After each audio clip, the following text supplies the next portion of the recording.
What does art mean to me? Art, I think is a lot of things to a lot of different people. To me, art is a way of communicating. It's a way of dreaming and learning and discussing and conversating.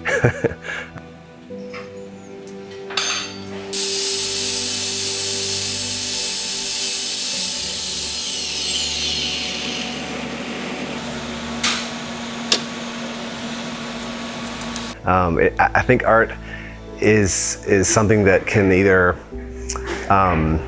be a comment on the time that we're in, our kind of collective awareness or experience, or it can be a very personal thing and be about a feeling or a moment or a point in your life.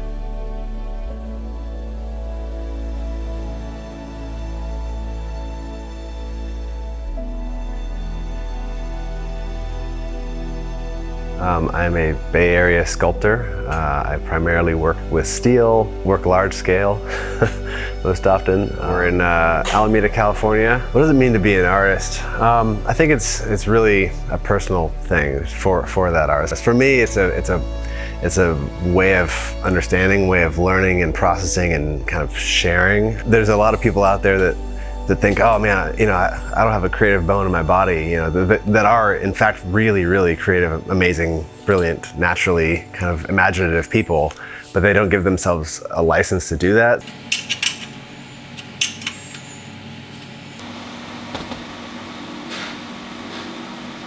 Maybe an artist nowadays, the understanding is like someone who's given themselves freedom to play, freedom to mess around with new things and try to invent. It shouldn't be a luxury. I mean, everybody should give themselves time for art.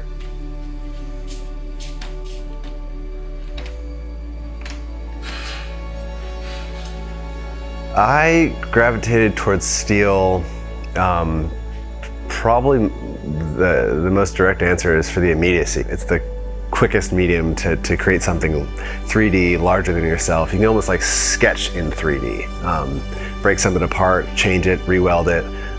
It's really forgiving in that way, really kind of quick and dirty, if you want it to be. Just as much as it can be that, it can also be really refined and consistent and doesn't really depend on the weather or things naturally swelling and changing like with wood. And I like that it's really forgiving. It like allows a lot of freedom to play. My artistic process is I don't know, I feel like most artists will say this, but I feel like it's all over the place. Depending on the project, depending on the goal. Sometimes the idea hits you the moment you find out about the project, or the moment you see a material, you think, oh my God, here's 10 different amazing things that I could do with that. And sometimes it is a slog, and sometimes you have to grind at it for 6 months, and the ideas all seem horrible, and you think, why am I doing this? And then all of a sudden, blindsides you, and I kind of like the fact that I can control so much in my studio and in my process and in the way that I like to work, but yet I'm not like in control of the creativity spigot. I mean, that's determined by whatever, the universe or something. I'm merely like a vessel for it, I think there's no like substitute for scale, and I don't know if that's really me, but I'm really drawn to like how something feels in relation to my body or someone else's body, and how you approach it in a room, what its surroundings are. I think it's something that is inherent with 3D work, with sculpture, or even like performance. It's so dependent on the universe around it, the environment around it, until I actually build it or build a mock-up and place it there and watch the light and watch the movement. Like, it's always something that surprises you in the end. And I think that's, I don't know, probably why I make 3D work, is that there's always a surprise.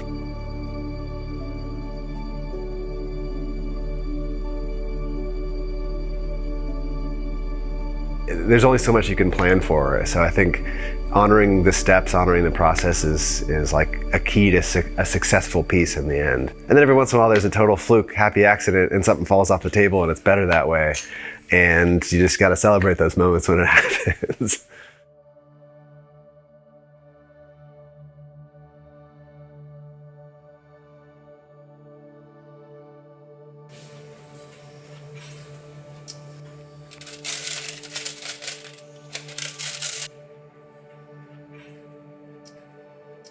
We're lucky to live in a day and age where people, for the most part, really appreciate art. We consume so much creative content all the time that it's now just part of life.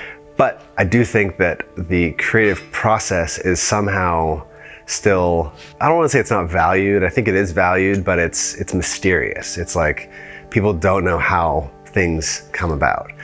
Sometimes things can be valued a little bit less. So I guess the labor, the labor of love that goes into it, because it seems so playful and light, and like creativity seems easy to people. There isn't a systematic way of doing it, which I think is hard for people to comprehend what goes into becoming an artist or creating an art practice. But there's no real roadmap, which I think is for the best. That's not a complaint. I think it's great that there is no roadmap because every artist is different inherently. I think if art did not exist, we would have gone extinct a long time ago. I feel like there would be not as much room for ideas. If you're not being artistic, if you're not being creative, you're not trying to improve on what we have. I don't think my process is perfect at all. I think my process is a mess. I'm going to try and refine it until I can't any longer and I'm done. And hopefully in that process, I will have informed and inspired other people to take what I've done and move past it. And I feel like if art was not a thing, non-existent, I wouldn't want to be around and check out.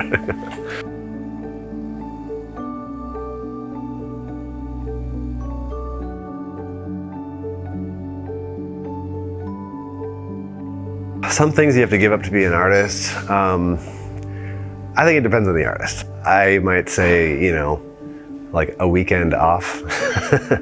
I don't have the ability to, to leave my work at work, to leave my work at the studio and go do something else. Yeah, I do. I leave this place every once in a while, but I feel like my ideas are always working on it. I'm always devoting a portion of my brain to try and create something better than I did the past week, or refine a process, or double it in scale, or whatever it is. And it's kind of a blessing and a curse, because sometimes, most of the time actually, my best ideas happen outside of this space when I'm not forcing it. Yeah, some people might say sleep, and some people might say, like predictable income, or like a, whatever, but I'd rather not have like a real job. I'd rather, do this and try and make it work, because it's the most interesting. It's like I get to make the story I want to tell in 50 years. That's what I'm working on right now.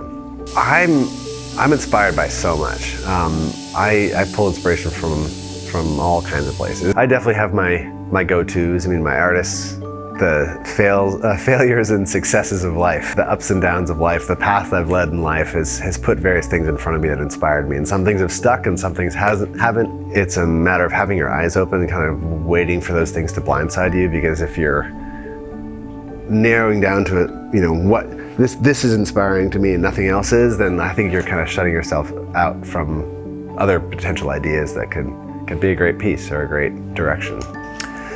I think artists can better the perceived value of their work by showing a little bit of behind the scenes, what goes into it. I'm biased because that's the way that I like to work. I like to show the process. I show pieces oftentimes before they're done, because it lets people in on the magic, the ups and downs, the successes and failures, like I was saying, of the process. So much of art nowadays is so slick and so well packaged that people forget that was someone's, last 10 years to create that X, whatever that is. I don't know. I like to show people the process because it like humanizes it. It makes it approachable. The best thing I can do. I've been very lucky in my work. I've had a lot of support over the years, people believing in this crazy thing that I'm doing, and I'm, trying to make it as an artist. And I feel like the best thing I can do to give back is to teach the next generation, or inform people about what goes into it. If you let people in on the process, they'll value the product that much more. Not because it's, this is so expensive because of, it took so long. No, they'll appreciate it for like the blood, sweat, and tears that went into it, and the story that goes along with it. The story makes everything better. If you can have the story live on with that object because they got this experience, that's a win. In my lifetime, I'm gonna be blown away by what people come up with. And I'm looking forward to that. I feel like some of the technology now, available through, some service online to create an object, it's mind-blowing.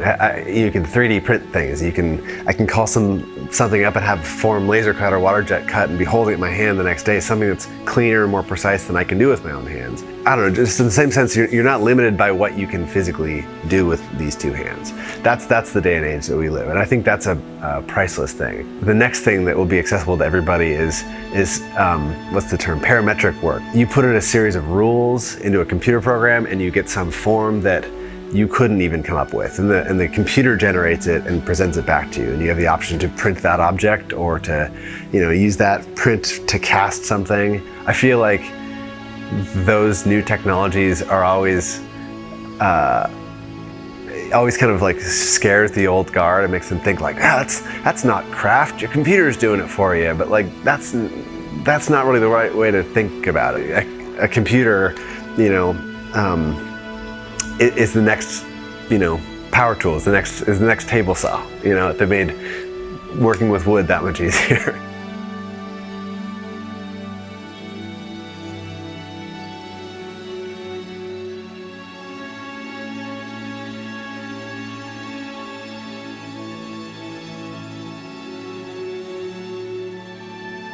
More and more people will be making art, and they won't even really know that they're making art. They're playing on this new app they have or whatever else that might seem totally weird and disconnected to the old guard, like the masters I learned from. But I think it's all fair game.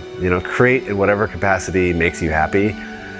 The advice I'd give parents with young creative kids, those emerging artists, I feel like whatever you do, just don't stifle that creativity. Even if you don't understand it, even if it's scary or weird or what, just put things in front of them that you think might open up a door for them.